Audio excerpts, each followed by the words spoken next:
vous avez reçu ses fils et sa femme et son épouse aussi. J'ai reçu tout le monde. J'ai remis même de diamants à sa femme. Beaucoup de diamants devant le conseil des ministres, devant tous mes conseillers.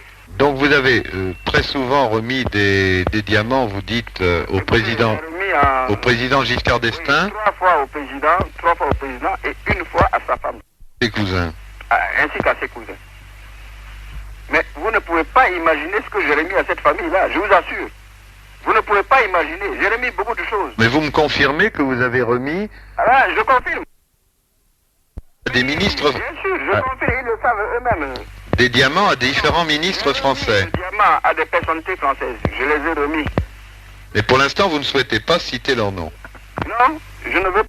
Pendant 10 ans, nous étions des amis intimes. Et c'était même des relations au niveau de parents. Il était 10 ans à... Il venait 2 fois par an chez moi en Centrafrique. Il logeait dans la maison principale du village natal. Et la maison principale était la maison où habitait ma femme. Et quand il arrivait, je faisais évacuer ma femme sur Bangui et je mettais la maison à sa disposition.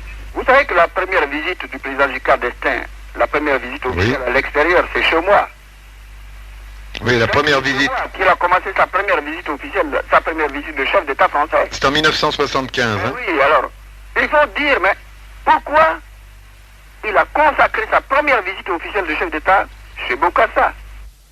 Est-ce que vous leur avez concédé des territoires de chasse? Oui, mais bien sûr. Gratuitement?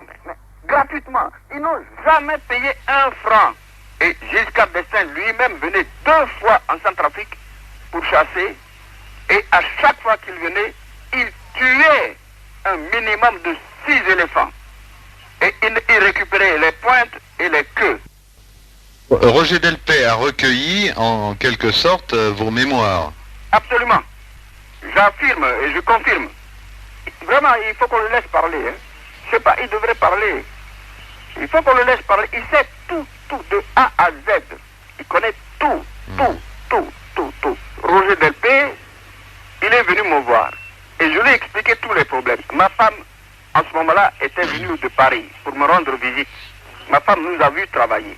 Et elle a entendu les conversations. Et elle m'a dit, faut pas expliquer ce problème-là à Roger Delpech. Je dis, mais si, moi je suis ici, je ne sais pas pourquoi je suis ici, il faudrait que j'explique à quelqu'un, il faut me défendre. Je dois me défendre. Elle a dit, bon, si c'est comme ça, je vais dire à Giscard, on va le faire prendre. Mais ça n'a pas manqué. Est-ce que vous confirmez également que vous avez remis 187 documents à Roger Delpech pour qu'il les dépose, chez des avocats? Oui. 187 documents importants. Oui, je confirme, 187 documents remis à Roger Delpech, je vous assure. Et ces documents étaient de vos archives personnelles? Absolument. Il y avait dans ces documents des pièces concernant les relations que vous avez eues avec Giscard d'Estaing et avec ses cousins François et Jacques. Mais bien sûr. Pourquoi n'avez-vous pas téléphoné plus tôt à des journalistes?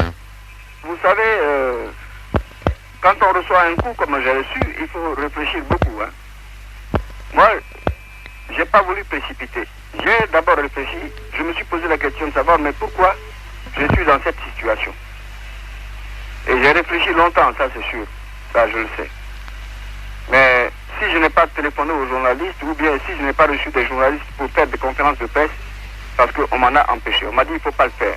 Nous pouvons utiliser ce que vous avez dit au téléphone. Il faut utiliser. Ça, vous avez fait enregistrer, je témoigne absolument ce que vous avez enregistré. Ma voix est couchée sur votre bande. Oui, absolument. Mais je ne peux pas me dissocier, c'est impossible. C'est ma voix, c'est moi. Je m'appelle Bokassa, et bien c'est moi. C'est peut-être une des rares fois que je parle, mais quand je parle, hein.